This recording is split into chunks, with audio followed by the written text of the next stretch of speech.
합니다. 하나님께 큰 영광 된 줄 믿습니다. 우리 좌우 옆에 있는 분들과 우리 인사 나누겠습니다. 사랑합니다. 축복합니다. 반갑습니다. 10년 전에 좋은교사 운동본부라는 곳에서 서울의 초중고 학생들에게 설문조사를 한 적이 있습니다. 이 선생님들을 어떤 때가 선생님들이 고맙고 어떤 때는 선생님들이 미우냐, 아주 재미난 설문이죠.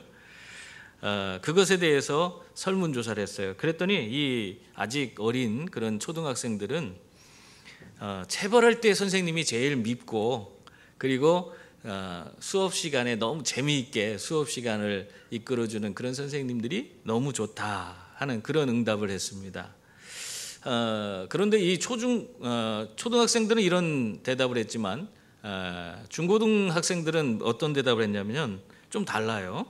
이 중고등부 학생들은 선생님이 차별할 때가 가장 싫고, 또 관심을 가지고 따뜻하게 대해줄 때가 가장 좋다고 그렇게 응답을 했습니다. 학생들이 시험을 끝나면요, 선생님들 가운데에 언제나 이게 성적이 좋은 학생들만 시험 잘 봤냐 하면서 이렇게 관심을 보여준대요.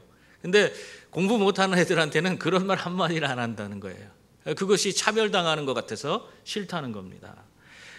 또 성적이 좋으면은 품행이 좀 안 좋아도 그냥 넘어가는데, 성적이 나쁜 아이들은 그냥 그걸 가지고 비난하고 막 화를 내고 그렇게 하기 때문에 그런 차별 받는 것이 싫다, 그런 얘기를 하고 있습니다. 어떻게 보면은 아주 작고 소소한 부분이지만 학생들은 그런 작은 차이에서 그들은 어떤 거예요? 거기서 차별받는다는 그런 인식을 갖게 되고, 그것이 불만으로 그렇게 쌓이게 되는 것입니다. 초등학생의 경우에도 단순한 체벌을 싫어하는 것이 아니라 이들이 잘못했을 때 혼자만 혼내는 경우, 다른 여러 친구들과 같이 잘못을 했는데 자기만 혼낼 때, 그때 화가 난다는 거예요. 그리고 그게 선생님이 밉다는 겁니다. 그러니까 이 모든 것이 다 차별을 바탕으로 행해지기 때문에 아이들이 그것을 싫다고 이야기하고 있는 것입니다. 이런 일들이 아이들에게만 있는 게 아니죠. 어른들도 이렇게 살면서 차별당하는 일들을 겪으면서 살고 있습니다. 참 우리의 삶에 그런 일이 많잖아요. 우리가 그런데 참고 그렇게 살고 있지 않습니까? 미국에 참 재미난 단체가 있어요. 어떤 단체냐면 못생긴 사람 연합이라는 단체가 있어요. 이 단체는요, 잘생긴 사람은 가입할 수 없습니다. 못생긴 사람만 가입할 수가 있어요. 이 사람들의 못생긴 사람 연합이라는 이 단체의 대표자는 데니 맥코이라고 하는 사람인데, 이 사람이요 이런 얘기를 합니다. 이를 구할 때 가장 많이 언급되는 조건이 바로 외모라는 겁니다. 그래서 사람들을 뽑을 때 회사가 단정한 사람, 깔끔한 사람, 이런 용어를 사용하는데, 결과적으로는 그 용어를 사용하는 회사는 외모를 보겠다는 그런 이야기라는 거예요. 그러면서 이분이 이런 얘기를 해요. 우리는 단지 외모가 아닌 능력에 의해서 좀 평가되는 그런 사회에서 살고 싶다, 그런 얘기를 이야기합니다.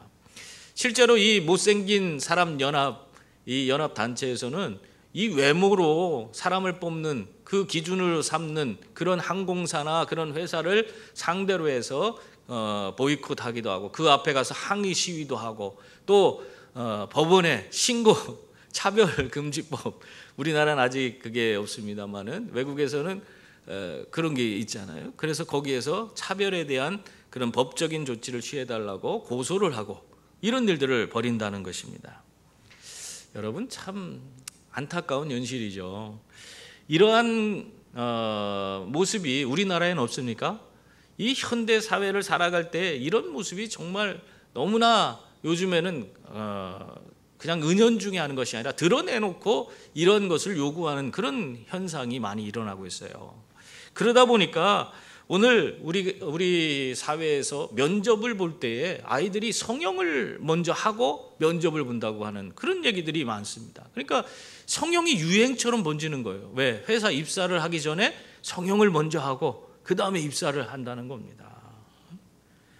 여러분, 이렇게 우리들은 외모를 통해서 또는 그 사람의 학벌이나 또 재산 등등으로 평가받고 또 그것으로 인해서 차별받는 그런 세상에서 살고 있습니다. 그러나 우리 하나님은 어떻습니까? 우리 하나님은 어떤 누구라도 하나님 앞에서 차별받지 않도록 하시는 그런 분이세요. 아무리 유대인이라고 할지라도, 이방인이라고 할지라도, 또 하나님 앞에서 못 배운 사람이거나 또는 많이 배운 사람이라 할지라도 하나님은 그 사람에 대해서 차별하지 않습니다. 하나님은 왜 차별하지 않습니까? 그 사람의 외모를 보는 분이 아니라 그 사람의 중심을 보는 분이시기 때문에 하나님은 차별하지 않는 것입니다. 오늘 말씀에서 우리에게 하나님이 어떤 분이신가를 보여주고 있는데, 이 하나님이 어떤 분인가를 우리가 이 오늘 말씀에서 찾아보면은 하나님은 정말 모든 사람에게 공평하신 하나님이시다 하는 것을 우리에게 보여주고 있어요. 오늘 2장 6절 말씀 보세요. 거기 보면 하나님께서 각 사람에게 그 행한 대로 보응하시되 그렇게 말씀하고 있습니다. 하나님은 사람을 대하실 때 어떻게 대하신다고 이렇게 말하고 있는 것입니까?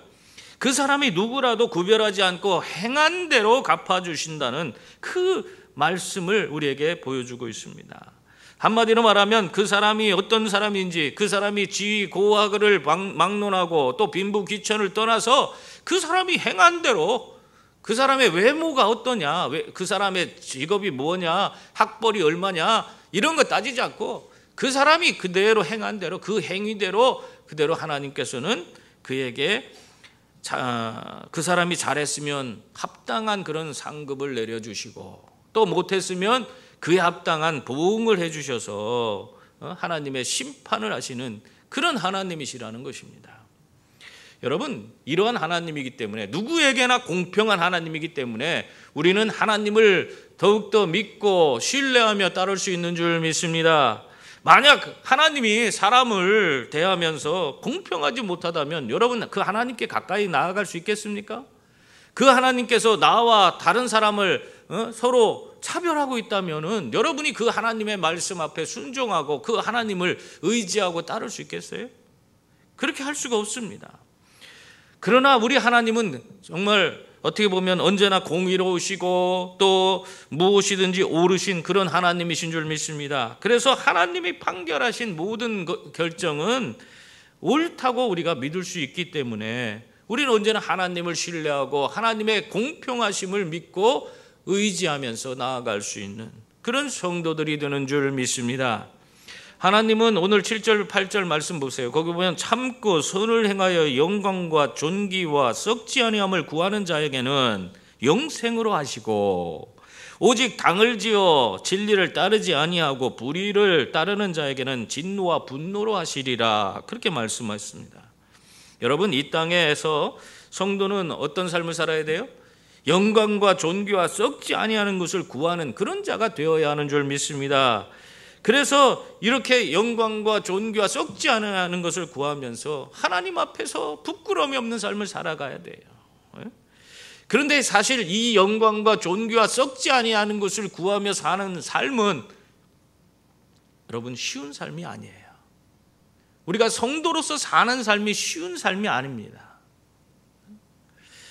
여러분, 이렇게 우리가 이 세상 가운데서 하늘의 영광과 존귀와 또 썩지 아니할 것을 구하며 산다는 것은 많은 수고를 해야 하고 많은 희생을 해야 하고 또 한편으로는 고난이 따르는 그런 일이 되는 거예요. 내가 세상 가운데에서 이런 하늘의 영광을 추구하며 살다 보면은 세상에 우리가 내려놓아야 될 것이 너무나 많아요. 썩지 아니할 것을 구하는 자는 이 땅에 썩어질 것에 대해서 미련을 둘 수가 없습니다. 그러다 보면은 우리의 삶이 여러모로 어려움을 겪을 수밖에 없고, 그리고 수고와 고난이 따를 수밖에 없는 것입니다. 여러분, 그래서 성도의 삶이요, 우리가 예수 믿고 구원받는 것은 쉽지만 성도로서의 삶을 사는 것은 쉬운 그런 삶이 아닌 것입니다. 여러분, 그러므로 성도들은 이 땅에서 하나님의 사람으로 하나님을 기쁘시게 하면서 살아가는 그런 자들이 되어야 하는데, 그러기 위해서는 항상 우리가 참고 선을 행하며 살아야 하는 것입니다. 많은 인내가 필요한 것입니다. 스코틀랜드의 한 교회에 아주 말썽꾸러기 아이가 있었습니다. 이 아이가 고아이고 또 성격도 고아인데다가 성격도 아주 괴팍했어요. 그런데도 불구하고 그 담당 선생님이 그 아이를 너무너무 사랑했어요. 이 아이를 어떻게 해서든지 예수 잘 믿게 해야겠다, 그렇게 생각하고는 그 선생님이 자기 사비를 털어서 그 아이에게 옷을 한 벌 사줬어요. 그 너무 누추하게 옷을 입고 다니니까 애들한테 치일까봐, 차별받을까봐. 그래서 새 옷을 잘 입혀줬어요. 그랬더니 금방 어디 가서 그 옷을 벗어갖고는 다 가위로 조각조각 잘라서는 쓰레기통에 버려버렸어요. 그걸 볼 때 속상하지요. 그런데도 이 선생님은 그럼에도 불구하고 그 아이를 너무너무 사랑을 했어요. 그래서 다시 한번 다음 주에 새 옷을 사다가 또 입혀줬어요. 그랬는데 이놈이 그냥 입고 감사하다고 하고 잘 입고 다니면 얼마나 좋아요. 근데 또 그 옷을 다 찢어버리고 쓰레기통에 버린 거예요. 그걸 봤어요. 너무 속이 상해. 그런데도 이 선생님은 꾹 참고 정말 하나님의 사랑으로 그 아이를, 정말 이 아이가 우리 교회에 잘 적응해서 정말 훌륭한 인물로 자라기를 원하는 그 마음을 가지고 다시 한번 새 번째 새 옷을 사서 아이에게 입히고, 그러고 나서 꼭 끌어안아줬어요. 그러면서 이 선생님이 얘기했대요. 야, 내가 옷을 찢어서 쓰레기통에 버리는 거 괜찮아. 그건 아무것도 아니야.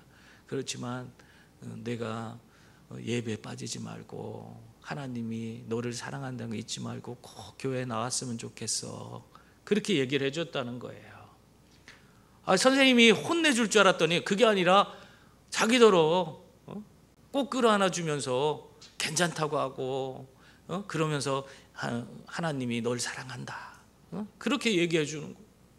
그 말에 너무 감동받은 이 아이가 그 다음부터는 그렇게 말썽 부리지 않고 정말 하나님을 잘 믿고 예배도 잘 그렇게 충실하게 그렇게 예배에 임하는 그런 아이가 되었다고 합니다.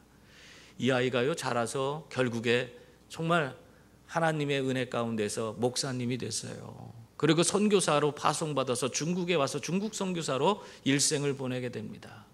그리고 이 아이가 영어 중국어 사전, 영중사전인가요? 그렇게 말해야 되나?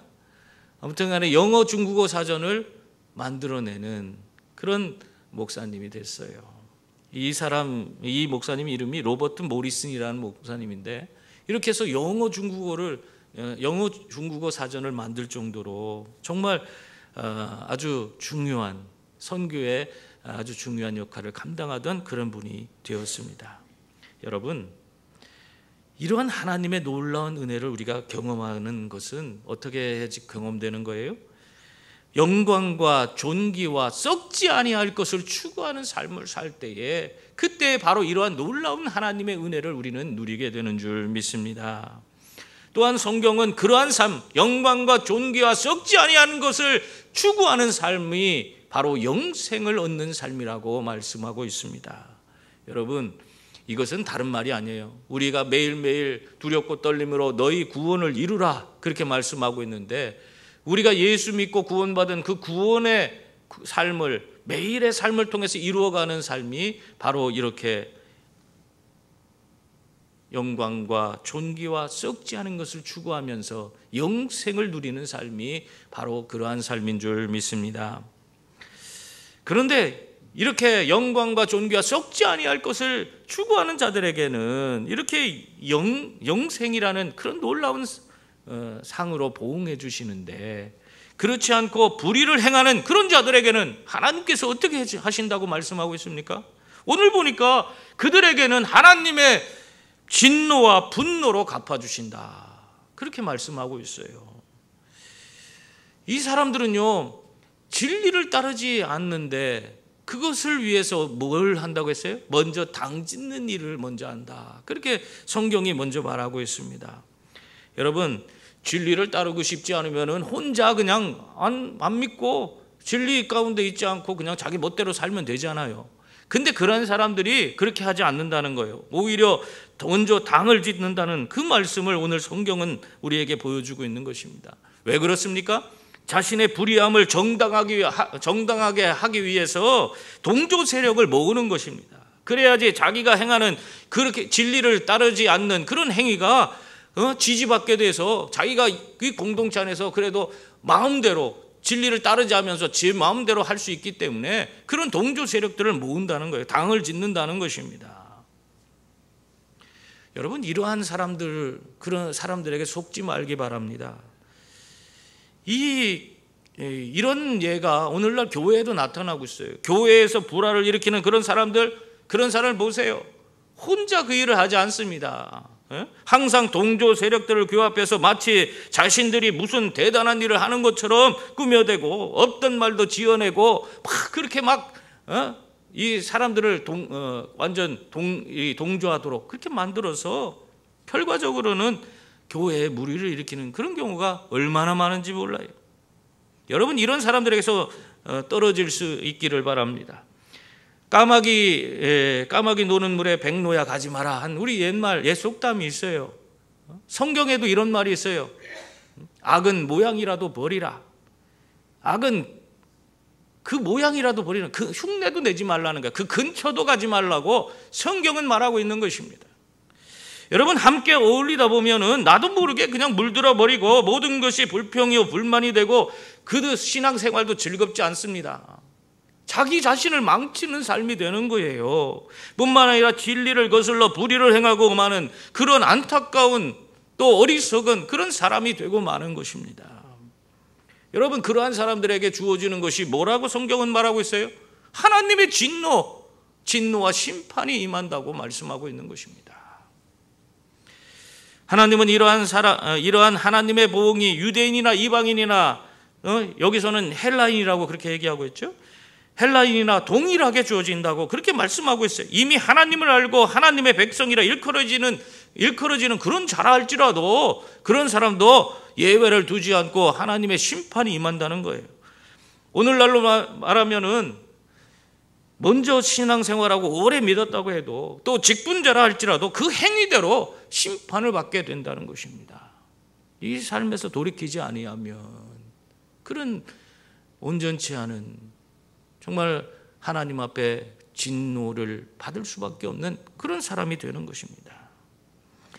9절부터 10절 말씀 보세요. 거기 보면은 악을 행하는 각 사람의 영에는 환난과 곤고가 있으리니 먼저는 유대인에게요 그리고 헬라인에게며 선을 행하는 각 사람에게는 영광과 존귀와 평강이 있으리니 먼저는 유대인에게요 그리고 헬라인에게라 그렇게 말씀하고 있습니다. 이 말을 통해서 우리가 알 수 있는 게 뭐예요? 누구든지 진리대로 살면은, 선을 행하고 살면은 영광과 존귀와 평강이 그 삶에 주어지고 악을 행하는 자에게는 환난과 곤고가 주어지게 된다. 그 말을 하고 있는 것입니다. 그러므로 여러분, 공평하신 하나님을 시험하지 마세요. 하나님은 그 사람의 신앙의 대수나 신앙의 경력을 자랑한다고 해서 그걸 통해서 여러분이 잘못한 것을 무마해 주는 그런 분이 아닙니다. 내가 아무리 신앙생활을 오래 했다고 해도 내가 많은 그런 신앙의 경력을 지니고 있다 할지라도 언제나 하나님 앞에 겸손한 모습으로 우리가 진리를 가운데에서 살아가는 그런 성도들이 될 수 있기를 바랍니다. 하나님은 공평하신 하나님이에요. 유대인이나 헬라인이나 공평하게 그들이 진정 진리를 따랐느냐 따르지 않았느냐 그것을 보시고 그 행위대로 심판하시는 그런 하나님이십니다. 그러므로 여러분, 항상 진리를 따라서 선을 행하는 그런 자들이 다 될 수 있기를 바랍니다. 이러한 것을 이루기 위해서는 내 힘과 내 능력으로는 불가능합니다. 우리가 하나님의 진리를 따라서 정말 선을 행하는 그런 자들이 되기 위해서는 내 인생을 주님께 온전히 맡겨야 돼요. 그분께서 나를 온전히 다스려 주시고 인도해 주실 때만 이것이 가능한 것입니다. 우리가 정말 하나님 앞에 내 인생을 맡기는 것, 그것을 여러분은 어떻게 생각합니까? 그것이 무엇인지 잘 모른다고 자꾸 이야기하는 분들이 계시더라고요. 하나님께 맡기는 것이 뭐냐? 요즘에 우리 나라에서 토저 목사님의 책들이 아주 인기리에 판매되고 있습니다. 사람들이 많이 사서 보는 그런 책이에요.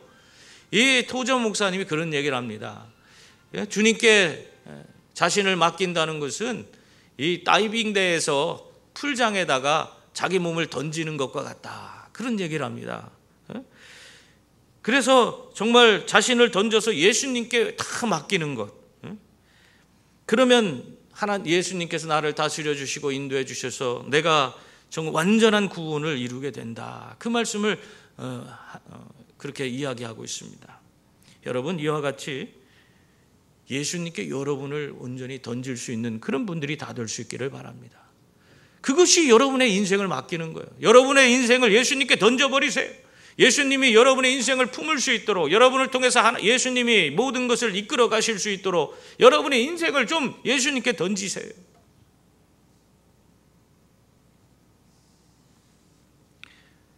공평하신 하나님은 누구에게나 동일하게 역사하시고 보응해 주시는 하나님이신 줄 믿습니다. 그런데 이런 공평하신 하나님이신데 하나님을 전혀 모르는, 하나님의 복음을 전혀 듣지 못한 그런 사람들의 구원의 문제는 그렇다면 어떻게 공평하게 다뤄주시는가, 이런 데에 대해서 우리가 의문을 가질 수 있어요. 근데 이 바울 당시에도 그것에 대해서 예수님을 알지도 못하고 듣지도 못한 자들이 어떻게 그런 사람들을 하나님은 심판하시는가, 그런 의문을 그때 당시에도 가졌던 것 같습니다. 그러자 오늘 이 말씀 가운데서 이 바울이요, 그것에 대한 해답을 우리에게 보여주고 있습니다. 12절 말씀 보세요. 어떻게 하나님을 알지 못하고 예수님을 알지 못하는 그런 자들이 심판을 받느냐. 오늘 12절 말씀을 보면 무릇 율법 없이 범죄한 자는 또한 율법 없이 망하고 무릇 율법이 있고 범죄한 자는 율법으로 말미암아 심판을 받으리라, 그렇게 말씀하고 있습니다. 율법 없는 자는 율법 없이 심판을 받게 되고 율법 있는 자는 율법으로 심판을 받게 된다는 거예요. 한마디로 율법을 받았다는 것으로 그들이 구원받는 것이 아니라는 것입니다. 13절 말씀 보세요. 하나님 앞에서 율법을 듣는 자가 의인이 아니요 오직 율법을 행하는 자라야 의롭다 하심을 얻으리니, 그렇게 말씀하고 있어요. 이 말씀이 무엇을 가리키고 있는 것입니까? 율법을 받았다고 해서 그 받은 사람들이 누구예요? 유대인들이죠. 율법을 받은 유대인들이라고 해서 그들이 다 구원을 받는 것이 아니라 그 율법을 받고 그 율법의 말씀대로 행하는 자라야지 구원을 받는 그런 사람이 된다, 그렇게 말하고 있는 것입니다. 여러분, 이것은 우리도 마찬가지입니다. 우리의 구원이 어디서 옵니까? 우리의 구원은 예수님을 믿고 거듭나야지 구원이 우리에게 주어지는 것입니다. 근데 예수님을 믿는다고 하면서 정작 예수님을 그 삶의 주인으로 모시는 이 거듭난 삶의 실체를 살지 않는 그런 사람들이 있어요. 그런 사람들은 예수님을 믿는다고 하지만 그 삶에 예수님이 주인이 되지 못하시기 때문에, 거듭나지 못했기 때문에 그 사람에게는 구원이 주어지지 않는 것입니다.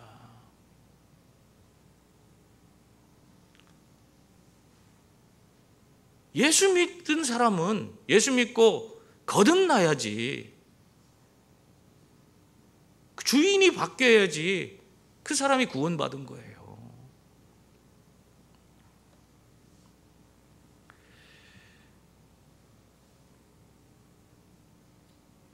그래서 여러분이 예수 믿는다 하고 그 삶이 전혀 변화되지 않는, 거듭나지 못한 삶을 살고 있는 사람, 그 사람들은 구원하고 먼 사람일 수가 있다 하는 것을 기억해야 합니다.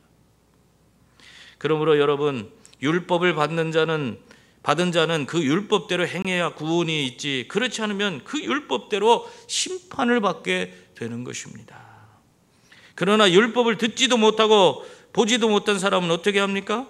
이런 사람들을 위해서 하나님의 심판이 이중적으로 이루어진다는 사실을 여러분 아시기 바랍니다. 율법을 아는 자들과 율법을 모르는 자들은 다르게 심판을 받게 돼 있어요. 여러분, 그래야지 정당하지 않습니까? 율법 모르는데 율법을 가지고 너 잘못했다 하는 거, 그게 말이 됩니까? 여러분, 법이 바뀌었어요. 법을 내가 알지 못해요. 그런데 그 법을 가지고 네가 잘못했다 하면은 많은 사람들이 법을 우리에게 알려주지도 않고 그걸 지키려 했냐 하면서 많은 사람들이 그 법에 대해서 저항을 할 것입니다. 우리나라에서 요즘에 교통법규가 자꾸 변해요. 그래서 헷갈려요. 이게 옳은 건지, 이렇게 하면은 이게 범칙금을 내야 되는지 안 내야 되는지, 잘못하다가 경찰한테 잡히는 거 아닌지 뭔지 모르겠어. 근데 그런 교통법규가 바뀌게 되면 어떻게 합니까? 처음 3달 내지 한 6개월 정도는 계도 기간이라고 해서 그 법을 홍보하는 기간이 있어요. 우리 법이 이렇게 바뀌었습니다. 이건 불법입니다. 하고 사람들에게 알려주는 거예요. 계속. 불법을 자행하는 사람들에게 바로 그냥 범칙금을 부과하는 것이 아니라 그 사람들 그렇게 법을 어겼어도 그 계도 기간 안에는 그냥 훈방 조치하는 거예요. 이거는 잘못한 겁니다. 법을 어긴 것입니다. 알려주는 거예요. 그런 기간이 지난 이후에 그 다음에 법을 어기면은 그때 가서는 딱지를 떼는 겁니다. 사람이 하는 일도 이렇게 하고 있어요. 근데 하나님께서 하나님의 법을 전혀 알지도 못하는 사람에게 무조건 너는 잘못했다, 하나님의 법을 들이밀고 그렇게 하겠습니까? 공평하신 하나님이 그렇게 하시겠습니까? 그렇지 않아요. 하나님은 하나님의 율법을 아는 자는 율법으로 심판을 받게 하시고, 그렇지 못한 자들에게는 그들의 양심으로 심판을 받게 하여 주시는 줄 믿습니다. 그렇게 해서 하나님의 보편적인 공평함을 보여주고 있는 것입니다. 오늘 14절 15절 말씀 보세요. 우리 같이 한번 읽어볼까요? 율법 없는 이방인이 본성으로 율법의 일을 행할 때에는 이 사람은 율법이 없어도 자기가 자기에게 율법이 되나니, 이런 이들은 그 양심이 증거가 되어 그 사람들이 서로 혹은 고발하며 혹은 변명하여 그 마음에 새긴 율법의 행위를 나타내느니라. 아멘. 율법을 알지도 못하는 이방인이 하나님의 심판에 이르게 되면 어떻게 된다는 것입니까? 자기가 자기에게 율법이 되어서, 한마디로 말하면 그 양심이 증거가 되어서 심판을 받게 된다. 그렇게 말하고 있는 것입니다.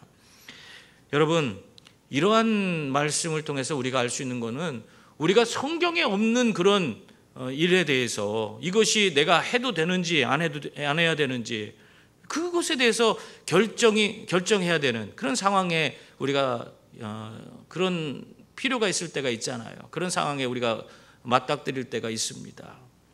그때 우리는 어떻게 우리가 선택을 해야 되는지를 이 말씀을 통해서 깨달을 수 있어요. 예를 들어보면 어떤 청년이 목사님을 찾아왔습니다. 그 청년은 아주 신앙생활을 열심히 하는 그런 청년이었어요. 너무너무 열심히 하고 주도적으로 교회 학교부터 교회에 있는 모든 일들을 참 열심히 그렇게 감당하는 청년이었어요. 근데 이 청년에게 고민이 있었습니다. 뭐냐면 담배를 피는 거예요. 담배를 피고 있는데 그것이 이 양심에 자꾸 찔리는 거예요. 그렇다고 이 담배 피는 것이 구원과 이게 무슨 상관이 있는 거냐? 상관이 없다는 거 이 청년이 잘 알고 있어요. 담배 핀다고 지옥 가고 담배 핀다고 어떻게 되는 거 아니라고요. 그걸 알고 있는 거예요. 그런데도 불구하고 자꾸 양심에 거리낌이 있으니까 이 청년이 목사님을 찾아와서 상담을 하기 원한 것입니다. 그래서 목사님께 와서는 다짜고짜 하는 말이, 목사님, 담배 피는 것에 대해서 어떻게 생각하세요? 하고 물었어요. 그러니까 목사님이 기가 차서, 아이고 이 녀석아, 그러면서 그거 일로 와봐라 하면서 성경책을 펴 보여줬어요. 오늘 말씀이에요. 로마서 2장 14절 15절 말씀을 이게 보여줬습니다. 이 담배 피는 것이 구원과는 아무 상관이 없을지라도 그것에 대해서 너희가 양심에 찔림이 있다면, 너는 그것에 대해서 어떤 생각을 갖고 있어? 네 양심이 뭐라고 하냐? 이 양심이 굉장히 부담스럽고 그것이 찔립니다. 그러면 이미 양심이 너에게 율법이 되어서 너를 정죄하는 것이다. 그렇게 이야기해 줬어요. 여러분, 그 뒤로 이 청년이 양심에 거리끼는 이것은 이미 하나님이 원하지 않는 것이다. 그렇게 믿고 그 다음부터는 그 모든 것들을 다, 담배도 끊고 자기 양심에 거리끼는 일들은 다 내려놓고 더 열심히 하나님 앞에 충성하는 그런 청년이 되었다고 합니다. 여러분, 이방인들에게 하나님은 그들의 양심으로 율법이 되게 하셔서 그 양심으로 심판을 하시는 겁니다. 유대인들에게는 그들에게 주어진 율법으로, 이방인들에게는 그들의 양심으로 그들의 잘잘못을 평가하고 심판하십니다. 하나의 방법으로만 우리를 평가하고 심판하는 분이 아니에요. 누구에게나 합당하게 받아들일 수 있는 그런 진리로 심판하시는 공평하신 하나님이신 줄 믿습니다. 그러므로 사랑하는 성도님들, 오늘 16절 말씀을 보면 곧 나의 복음에 이른 바와 같이 하나님이 예수 그리스도로 말미암아 사람들의 은밀한 것을 심판하시는 그날이라. 하나님의 심판의 날이 이르면 누구든지 유대인이나 이방인이나 그들이 그것이 좋던 싫던 간에 전능하신 하나님 앞에 심판을 받게 된다는 것입니다. 이건 피할 수 없다는 거예요. 그날이 주어지면 이것은 심판은 모든 사람에게 주어진다는 것입니다. 그러면 어떻게 해야 됩니까? 그러므로 이러한 심판의 날에 이르기 전에 모든 사람을 공평하게 대해 주시고 사랑해 주시는 하나님을 온전히 바라보자는 겁니다. 그리고 하나님이 원하시는 그 진리 가운데로 나아가는 그런 성도들이 될 수 있기를 바랍니다. 그리고 예수님께 우리 자신을 던지세요. 그래서 정말 예수님이 온전히 우리의 삶을 받아주시고 우리의 삶을 인도해 주시고 이끌어 주셔서 정말 우리의 삶이 구원의 길, 생명의 길, 영생의 길로 나아가는 그런 성도들이 다 될 수 있기를 바랍니다. 하나님은 지금도 공평하신 하나님이십니다.